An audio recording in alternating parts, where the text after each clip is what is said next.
Assalamualaikum Ustaz, apa hukumnya orang menyepelekan puasa Ramadan? Mereka dengan santainya makan dan merokok di tempat umum. Kalaulah mereka ini hidup pada zaman Umar bin Abdul Aziz atau Umar bin Khattab, wilayah hisbah. Wilayah hisbah itu polisi syariat, polisi agama. Menangkap mereka. Ditanya dia, kenapa kau tak puasa? Kalau kata dia, puasa ini hanya buang-buang waktu aja. Puasa ini ecek-ecek aja nih. Hari apa dia ngomong gitu? Hari Senin. Kasih waktu 3 hari.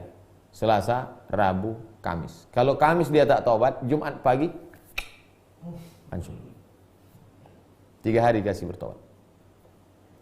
Dia namanya kafir jahid. La yahillu damu mri'in muslim illa li ihda salas. Tidak halal darah orang kecuali melakukan 3. Pertama, an-nafsu bin nafsi, pembunuh, pancung kepalanya. Yang kedua, as-sayyibu zani, pezina, lempar batu sampai mati. Yang ketiga, at-tariku lidinihi, menyebabkan orang murtad adalah karena mengingkari ajaran Islam. Kalau dia ditanya, kenapa kau tak puasa? Aku tahu puasa itu wajib. Kenapa kau tak puasa? Nantilah udah agak-agak tua sedikit baru puasa. Maka dia fasik, tidak kafir. Hukumannya ta'zir. Bermusyawarahlah ulil amri dengan ulama apa layaknya hukum. Gimana? Apa hukuman yang layak untuk dia nih? Yang merokok-merokok, yang minum-minum di jalan nih, nggak usah dipancung Pak. Terus kita cambuk aja. Berapa kali? Ya agak-agak 5.000 kali.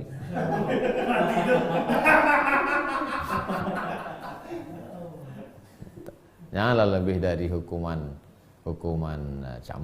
cambuk yang standar itu. Di bawah itulah cambuk 20, 50. Kita cambuk aja dia 10 Pak. Kok sedikit kali? Pakai pelepas sawit.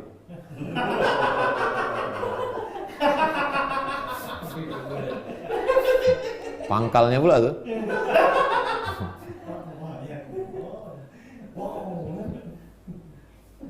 Baru 5 kali jadi lemper. Orang sepele sekarang tuh kan tak ada hukuman. Tak ada hukuman, jadi orang sepele. Tak ada punishment. Di dalam aturan apapun mesti ada hukuman. Ada kepastian hukum. Kenapa orang takut melanggar di Singapura? Kenapa orang takut melanggar di Singapura? Hukuman jelas. Jamaah umroh kalau udah mau masuk Singapura, rokok-rokok buang. Nanti kena denda $100. Ada kepastian hukum. Kalau pasti hukum, orang takut. Jadi kalau tak pasti, nanti kena hukum, entah ya entah tidak. 2. Siti Aisyah. Ustadz, jika seorang wanita dipinang lelaki bermanhaj salafi dan dia melarang untuk mendengarkan ceramah selain yang satu manhaj dengannya, apa yang harus dilakukan Pak Ustadz? Nampaknya mau melaga-laga saya sama salafi. Apa tak cukup lagi video tu salafi itu mencaci maki saya, dibilangnya saya ustaz ahli subuhat. Tanya je lagi. Salafi tak suka sama saya. Sedangkan Imam Bukhari aja mereka kritik. Mau tahu antum kritiknya ke Imam Bukhari. Imam Bukhari itu khatimatul huffaz, penutup para hafiz. Imam Bukhari kan alang-alang, kan tanggung-tanggung, kan ecek-ecek.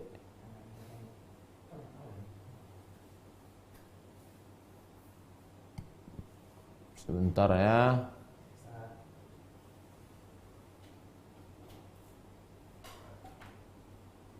Dia hilang pula kalau sedang dicari ini.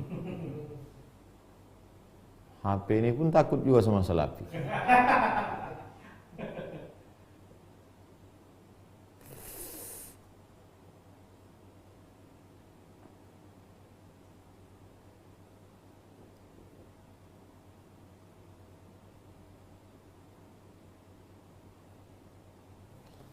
An-tanbih 'alal mukhalafat al-aqdiyah fi Fathil Bari.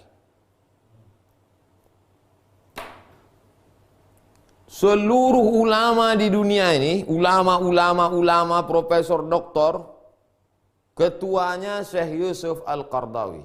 Siapa namanya? Syekh Yusuf Al-Qaradawi. Apa kata Salafi tentang Syekh Yusuf Al-Qaradawi ini? Iskatul kalbil awi. Iskatul kalbil awi. Membungkam anjing menggonggong. Syekh Yusuf Al-Qaradawi dibilangnya anjing. Apalagi lah kutil-kutil macam saya. Syekh Qaradawi bilangnya anjing. Seluruh ahli hadis di dunia ini yang dapat bergelar kalau sudah disebut waqalal hafiz. Kalau sudah disebut hafiz, tak ada hafiz lain selain Hafiz Ibnu Hajar Al-Asqalani. Al-Hafiz Ibnu Hajar Al-Asqalani. Sahih Bukhari itu 7.275 hadis habis di syarahnya semua. Semua yang menghantam Sahih Bukhari dibantahnya semua dalam muqaddimah Fathul Bari. Namanya Hadiyus Sari Muqaddimah Fathul Bari Syarh Sahih Bukhari. Itu pun dibantai Salafi juga. Ini nama kitabnya. At-Tanbih 'alal mukhalafat al-aqdiyah fi Fathil Bari. Peringatan terhadap mukhalaf yang bertentangan dalam masalah akidah dalam Fathul Bari. Kenapa? Karena Hafiz Ibnu Hajar Asqalani itu Asy'ari. Udah, Siti Aisyah. Jelas itu? 3. Rahmani. Ustaz, kenapa sujud sajadah? Nama ayatnya sajadah. Nama sujudnya tilawah. Kenapa sujud tilawah dalam sholat hanya dilakukan pada saat surat sajadah? Padahal di beberapa surat lain dan juga ayat yang berkaitan sujud. Siapa bilang cuman pada alif lam mim tanzil saja? Ada 15 di situ. Dalam Quran itu ada 15. Coba tengok Quran di halaman belakang. Tempat-tempat tilawah. Kalau ketemu dengan itu sujud, baik dalam sholat maupun di luar sholat. Kalau ada imam yang tidak sujud, bukan berarti dia bertentangan dengan sunnah. Mungkin karena dia mau cepat, mungkin dia mau ngejar khatam, mungkin ada kemungkinan. Tapi bukan itu aja. Ini Pak Rahmani ini berarti dia kebetulan sholat, imamnya pas itu aja sujud, tempat lain tak sujud. Nah, saya kasih tahu bahwa 15 ayat sajadah, maka kalau dalam sholat sujud tilawah. Kalau di luar sholat sedang baca Quran juga sujud. Tapi hukumnya sunat, tidak wajib. 4. Bu Rahma. Ustadz, kalau seorang anak perempuan belum nikah, mau membayarkan zakat fitrah untuk orang tua dan adiknya, apakah dibolehkan? Sementara orang tuanya mampu membayar zakat. Farada Rasulullah SAW sadaqatal zakatal fitri. Allah mewajibkan, Rasulullah SAW mewajibkan zakat fitrah sa'an min tamrin, 1 sa' kurma, au sya'irin, sa'an min 1 sa' gandum, 1 sa' syair gandum, tamrin kurma, ala saghiri wal kabiri, anak kecil dan orang besar. Orang besar membayarkan anak kecil. Saya orang besar, saya bayarkan anak saya bayarkan ponakan saya. Kalau dia misalnya rumah dia di kampung, dia sekolah, tinggal sama saya, semua yang dia ada tanggungan saya bayarkan. Nah sekarang orang tua ini tak mampu, anaknya membayarkan, bagus. Orang tuanya mampu, anak ini mau membayarkan, ya tak apa-apa. Hadiah, dia ngasih hadiah. Berbagi hadiahlah kamu, maka kamu akan berkasih kasih sayang. Nanti waktu akadnya Pak Ustadz, akadnya tetap diri sendiri. Ini zakat fitrah untuk si fulan bin fulan tunai. Nah, gitu zakat. Kalau kita membayarkan orang. Ini Pak, zakat fitrah 2,5, 2,7, 30 untuk si fulan bin fulan, aku terima. Itu akad itu sunat. Kalaupun tak mau pakai akad, niat aja dalam hati, sah. Innamal a'malu binniyat. Yang terakhir Pak Ali Hasan. Ustadz, apa hukumnya tanah masjid dialih fungsikan jadi madrasah? Wakaf tak bisa dialih-alih. Wakaf itu kalau sudah untuk masjid, masjid aja. Kalau sudah untuk kuburan, kuburan aja. Kalau untuk lembaga pendidikan, pendidikan aja. Tak boleh dialih-alihkan. Itulah makanya saya himbau kepada seluruh masyarakat yang mengelola wakaf, urus pertama ke Kementerian Agama, namanya akta ikrar wakaf, dari yang berwakaf kepada si penerima wakaf, ada ijab kabul, disaksikan saksi, dibuatkan akta ikrar wakaf, dibawa ke BPN, Badan Pertanahan Nasional, keluarlah suratnya, dia sudah menjadi milik nazir pengelola wakaf. Karena kalau masih lagi nanti dialih-alihkan. Ini ambil aja lah tanah tu Pak Ustaz, Pak Haji ambil aja lah tanah tu. Karena waktu itu tempat jin buang hantu.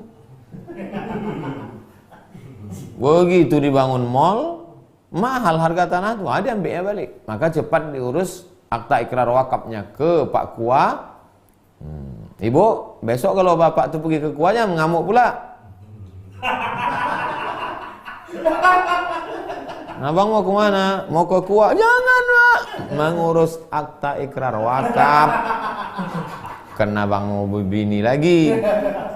Siapa mau sama abang kau ni? Udah kau tengok peot udah.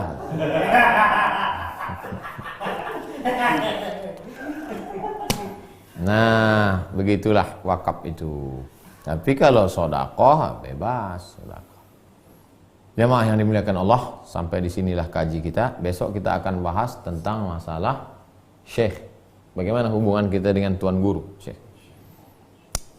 Kita tutup dengan baca kafaratul majlis. Subhanakallahumma bihamdika asyhadu an la ilaha illa anta astaghfiruka wa atubu ilaik. Wa sallallahu ala sayyidina Muhammad wa ala alihi wasallam. Walhamdulillahirabbil alamin. Wassalamualaikum warahmatullahi wabarakatuh.